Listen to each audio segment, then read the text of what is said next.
আলাইকুম ওয়া রাহমাতুল্লাহি ওয়া বারাকাতুহু। আজকে ঈদের তৃতীয় দিন, 13 তারিখ, এপ্রিল মাসের 13 তারিখ, তাই না? আজকে আমরা অনেক প্রত্যাশা এবং প্রচেষ্টার পরে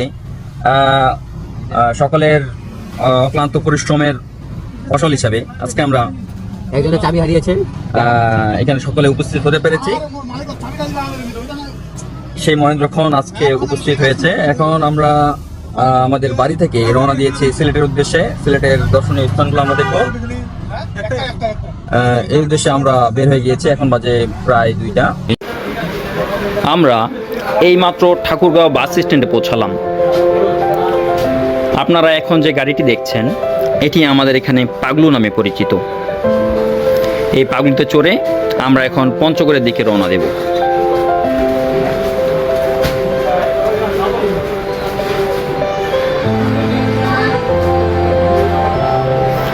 আমরা ইতোমধ্যে পঞ্চগড়ের দিকে রওনা হয়েছি। আমরা প্রথমে যাব পঞ্চগড়ের একটি উপজেলা বোদায়, সেখান থেকে আমরা সিলেটগামী বাসে উঠে সিলেটের উদ্দেশ্যে রওনা দেব। আমরা এখন পৌঁছে গেলাম পঞ্চগড়ের একটি জায়গা, এটার নাম হচ্ছে বোদা। এখানে আমাদের কাউন্টার, এখান থেকে আমরা সিলেটের গাড়ি তুলব। এই যে আমাদের গাড়ি, গাড়ির নাম হচ্ছে তয়েজ।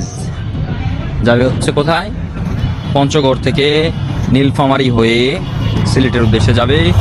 এই হচ্ছে আমাদের তয়েজ গাড়ি। আমরা তয়েজ গাড়ির দিকে যাচ্ছি। এই যে আমাদের ফুড ম্যাটেরিয়াল চলে এসেছে, আমাদের কিছু পানীয়, কোল্ড ড্রিঙ্কস, এসব কিছু। গাড়ির নাম্বার ঢাকা মেট্রো 122744।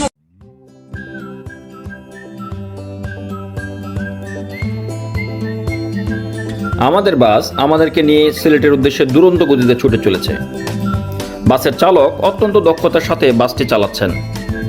আশা করি আমরা সকালের মধ্যে নিরাপদে সিলেট পৌঁছে যাব ইনশাআল্লাহ। সিলেটে পৌঁছে গিয়েছি।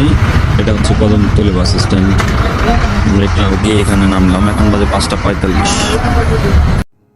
সিলেট শহরে নামার পর আমরা কিন ব্রিজের পার্শ্ববর্তী ফেমাস নামক হোটেলে উঠি। হোটেলটি বাজেটের মধ্যে বেশ সাজানো গোছানো ছিল। এখন আমরা রওনা দিয়েছি আমাদের সিলেট ভ্রমণের প্রথম দর্শনীয় স্থান অ্যালভিনা গার্ডেনের দিকে। এই জন্য সিলেট শহর থেকে আমরা একটি লেগুনা ভাড়া করি, যার ভাড়া ঠিক হয় 500 টাকা। লেগুনাতে যেতে যেতে আমরা নিজেদের মতো গান গাই এবং বেশ মজা করি।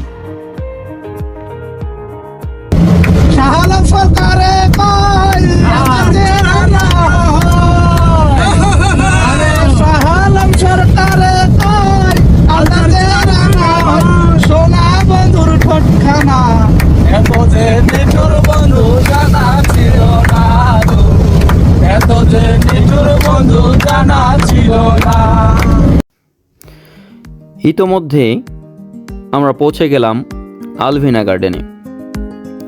এটি মূলত একটি আনারস বাগান। এখানে এসে আমরা যা দেখতে পাচ্ছি তা হলো উঁচু পাহাড়। পাহাড়ের গায়ে অত্যন্ত শৈল্পিকভাবে লেখা আছে আলভিনা গার্ডেন।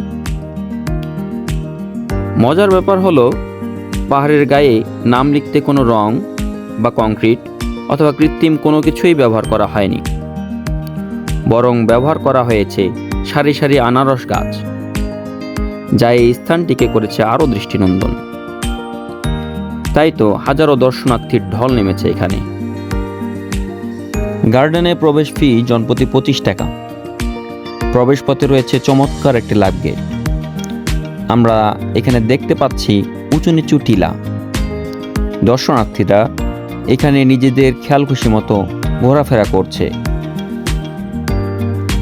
এখানে একটি চটপটি ফুচকার দোকান দেখতে পাচ্ছি। দোকানের নাম মায়ের দোয়া। আপনারা এখানে আসলে চটপটি ফুচকা খেতে পারবেন। টিলার উপর থেকে গানের আওয়াজ ভেসে আসছে। মনে হয় সেখানে একটি গানের আসর বসেছে। কিছু মানুষ সিঁড়ি বেয়ে উপরে উঠছে। এখন আমরাও সিঁড়ি বেয়ে উপরে উঠব।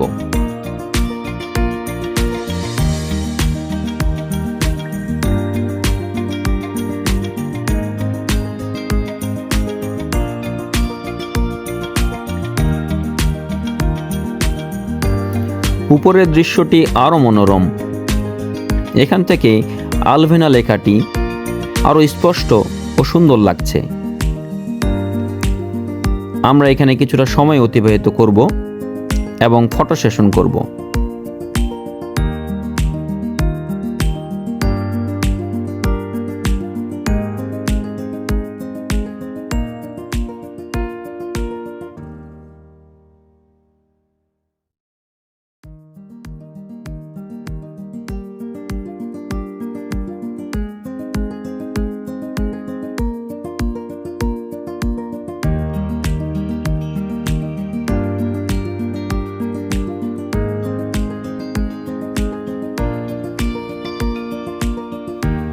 হঠাৎ দেখতে পেলাম পাহাড়ের উপর বিশ্রাম নেওয়ার জন্য যে ঘরগুলো আছে সেখানে উৎসুক জনতার ভিড়।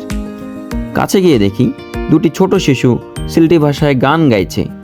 চলুন আমরাও উপভোগ করি।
জায়গাটি আসলেই সুন্দর।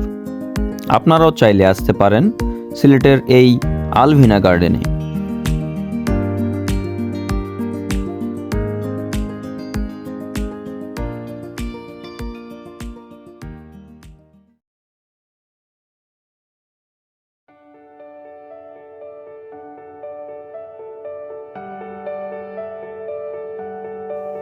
আলভিনা গার্ডেন ভ্রমণ শেষে আমরা চলে এলাম বিখ্যাত কিন ব্রিজে। এটি সুরমা নদীর উপর নির্মিত একটি লোহার সেতু। এই ব্রিজটিকে সিলেট শহরের প্রবেশদ্বার বলা হয়। ব্রিজটি ব্রিটিশ গভর্নর মাইকেল কিনের নামে নামকরণকৃত। আজকে পহেলা বৈশাখ উপলক্ষে ব্রিজটিকে আলোকসজ্জিত করা হয়েছে। আলোকসজ্জিত করার ফলে ব্রিজটিকে অসাধারণ লাগছে।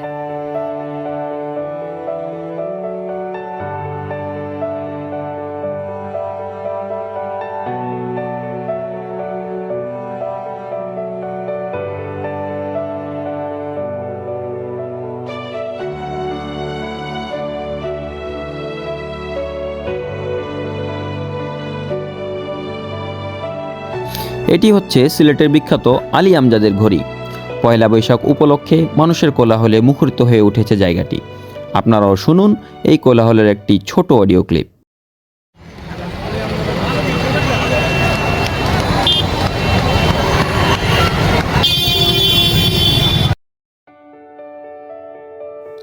আমাদের পরবর্তী গন্তব্য মালনীছড়া চা বাগান।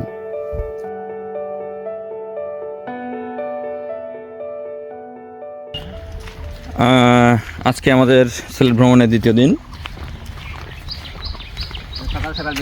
আমরা আরো সকালে বের হওয়ার কথা ছিল। ওয়ালাইকুম আসসালাম, ভালো আছেন? আরো সকালে বের হওয়ার কথা ছিল, কিন্তু আমরা বের হতে পারিনি। গতকালে আমরা সবাই ক্লান্ত ছিলাম, আর অনেকের সমস্যা হয়েছে, রাতে ঘুমাতে পারেনি। দ্রুত অনেকের সমস্যা আছে, রাতে ঘুমাতে পারে না। আমি তো 4টা মতো জেগেছিলাম। তো যা হোক, পরবর্তীতে আমরা উঠে তাড়াহুড়া করে আসলাম, খাওয়া করলাম, নাস্তা করলাম। আমরা এসেছি মালনীছড়া চা বাগানে। এটা যখন আমরা জবের প্রস্তুতি নিচ্ছিলাম ওই সময় এই নামটা আমরা শুনেছি, তাই না?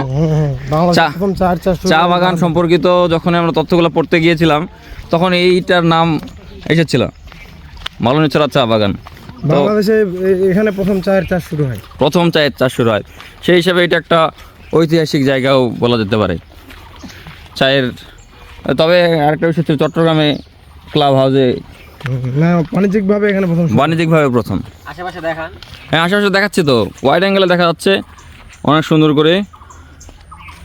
এই যে বেড করে চায়ের গাছগুলো লাগানো আছে। এই যে এখানে এই যে হাসান আমার বন্ধু, আমার বড় ভাইও মোবাইল নিয়ে ব্যস্ত। ওই যে আরেকজন আছে ভিডিও করার জন্য সবাই সবাই মোবাইলে কি বলে তথ্য ধারণ করে। কি করতে চান আপনারা? আমরা আসলে কি চান? আসলে একটু উপলব্ধি করতেছি যে আসলে বাগানটা অনেক উপনীত করার জন্য কি ফোন লাগে? ফোন বলতে আমরা ভিডিও করতেছি দুই একটা জিনিস। ও আচ্ছা আচ্ছা। এই দেখেন ও অনেক উঁচু টিলা। আমাদের ঠাকুরগাঁয় যদিও চায়ের বাগান আছে, হ্যাঁ, কিন্তু সেটা সমতল জায়গায়। দর্শক, আপনাদের আরেকটা তথ্য দিই, সেটা হচ্ছে চা বাগানের ভিতরে দেখবেন চা গাছের মধ্যে মধ্যে একটা করে গাছ লাগানো থাকে, লম্বা লম্বা গাছ। এটা যে কোনো ধরনের গাছ হতে পারে, তবে এই গাছটার মূল কাজ হচ্ছে ছায়া দেওয়া। এটাকে বলা হয় ছায়া বৃক্ষ। ভিজিটর গাইডলাইন ভিজিটর আমাদেরকে গাইডলাইন দিচ্ছে। Wow, what a fantastic expression by started by Mr. Arafat. We're very happy, we're very glad. ঠিক আছে, জায়গাটা আরো সুন্দর রে। আমরা আবেগে আপ্লুত। চমৎকার চমৎকার। এই যে দুটি পাতা একটি করে আমরা রচনা করতাম না, দুটি পাতা একটি কুড়ি, এই যে দুটি পাতা এবং এই যে একটি কুড়ি, এটা তুলে নিয়ে যেটা চা তৈরি হয় সেটা হচ্ছে উৎকৃষ্ট মানের চা। অনেক বড় এরিয়া, অনেক অনেক বড় এরিয়া। আমি ভাবলাম যে ছোটোখাটো কিছু হবে, আসলে এত ছোট না, এটা অনেক বড় একটা এরিয়া। ভালো লাগলো, খুবই ভালো লাগলো, অনেক বড়, অনেক সুন্দর একটা জায়গা। দর্শক, আমরা এসেছিলাম মালনীছড়া চা বাগানে এবং সেখানে আমরা অনেকটা পথ হেঁটে আসলাম। একজন গাইড আমাদেরকে দেখে নিয়ে আসলো রাস্তা। তো এখানে আসার পরে আমরা একটা জায়গা দেখলাম যেখানে চা খাওয়ার একটা ভালো ব্যবস্থা আছে। এখানে চা খেয়ে আমরা ফেরত যাচ্ছি। প্রিয় দর্শক, এই ছিল আমাদের মালনীছড়া চা বাগান, যেটা বাংলাদেশের বাণিজ্যিকভাবে যেখানে চায়ের চাষ প্রথম শুরু হয়। এটা আপনাদের একটু রিভিউ দেওয়ার চেষ্টা করলাম।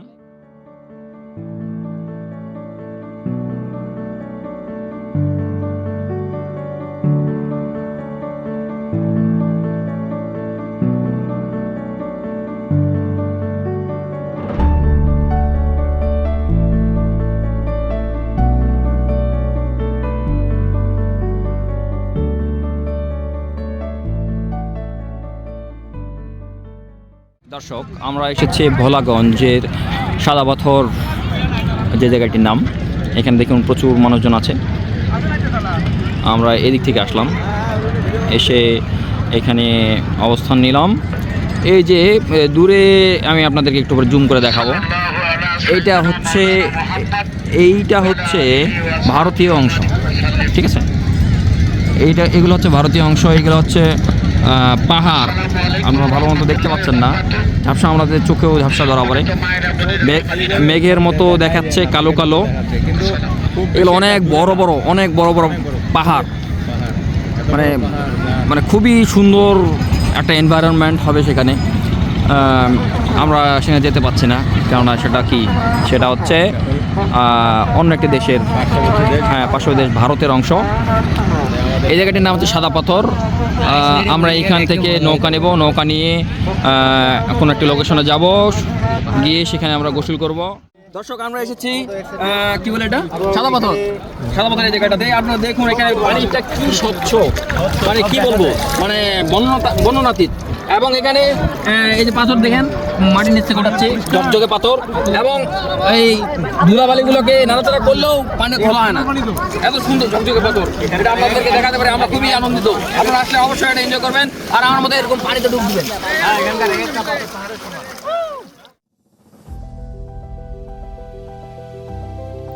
সাদা পাথর জায়গাটি অত্যন্ত সুন্দর একটি জায়গা।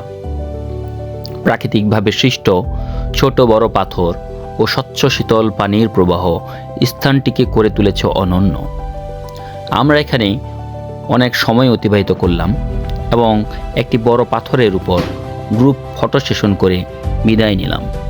আপনারাও আপনাদের অবসরে চলে আসতে পারেন এই সাদা পাথরে। ধন্যবাদ।